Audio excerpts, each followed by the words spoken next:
right, it's been 2 months. 2 months since we've done a video, so figured we better do one today. And we got a lot of fun stuff for this one. So there's been a lot of recent Disney news. Almost all of it is around my favorite guy. So I bet everybody can guess why I'm doing it this way.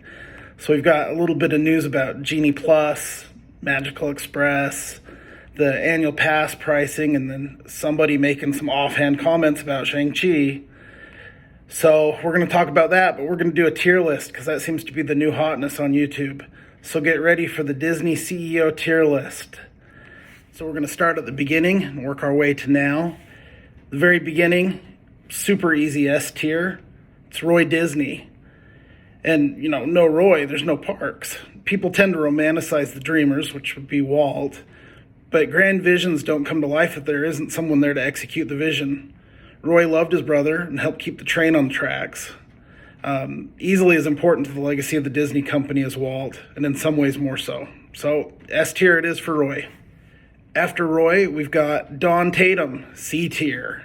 So we're going to read a little bit from D23.com because I didn't know anything about Don Tatum. It says, Don was particularly impressive in the way that he conducted the annual stockholders meetings. He was an excellent communicator and deft in his ability to handle the myriad of questions posed by stockholders. So, 2 quotes, both referencing stock performance. So, he gets to go on the C tier. Unless you're long on Disney stock, in which case you're probably better served by Jim Cramer or maybe Benjamin. If you love really making wise stock decisions, you should go check that out. It's just Benjamin. You'll love it. Don was involved in Walt Disney World and Tokyo Disney, but there isn't a lot of detail as to what he did.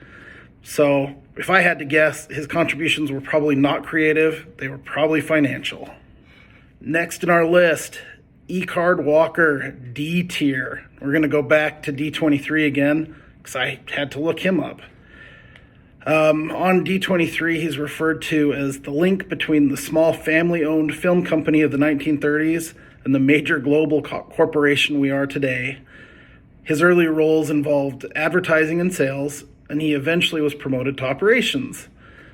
So in reality, you could probably swap Don Tatum and Card Walker on the list, make it your own. If you like him better in C tier instead of D tier, it's all you. All right, now we're getting into the good ones. Now we're at Mikey Eisner, E tier. So this is one that I can remember because he was around when I was young.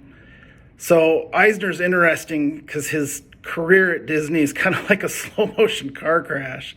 At the beginning, it was promising. He revitalized the animation group. There were lots of really neat theme park announcements that never came to be. And then eventually there was bad leadership decisions, and then the Disney family lost faith in him. Eventually Roy Disney resigned as VP and then accused Eisner of all sorts of really wild stuff.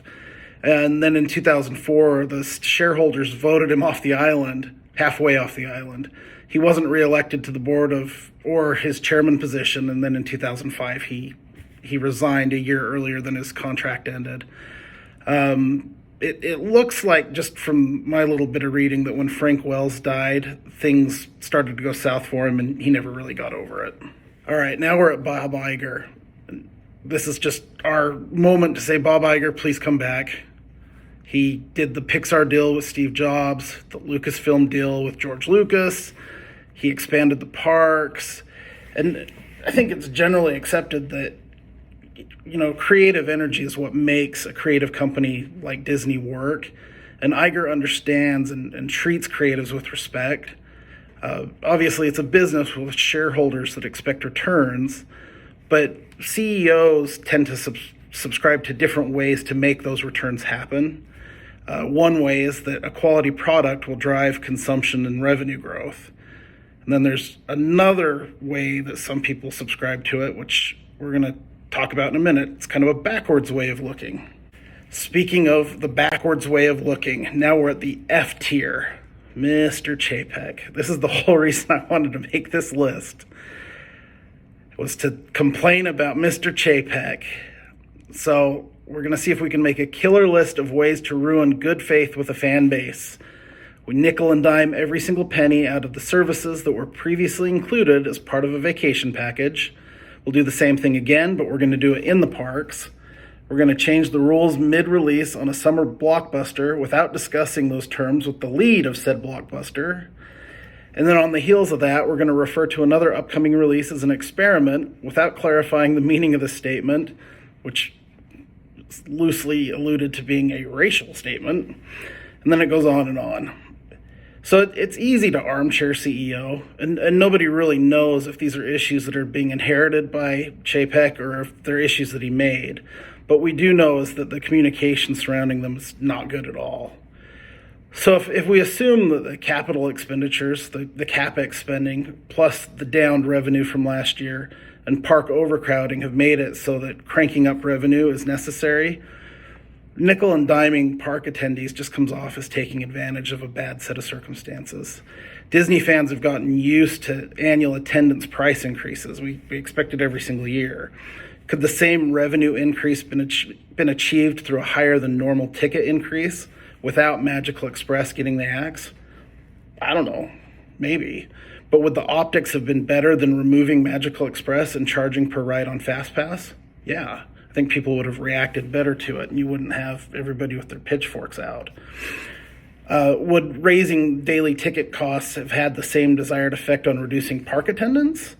Eventually, there's going to be a point where people will no longer be able to afford it, or the value won't be there. I imagine that every 15 or 20% of price increase, the number of people that reach that point increases. Disney probably has a price model built that lets them estimate what price increase will get them to a specific desired attendance level. That's why you have all those brilliant finance guys.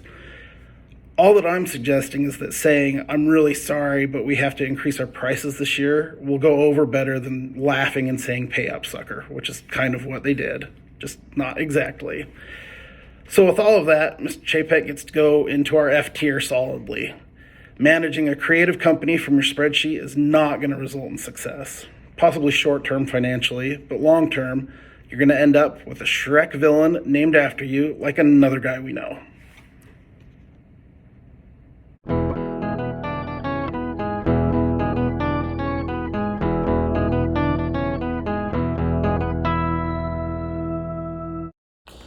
I don't know. I'm not sure I'd be buying a monorail from any of those guys.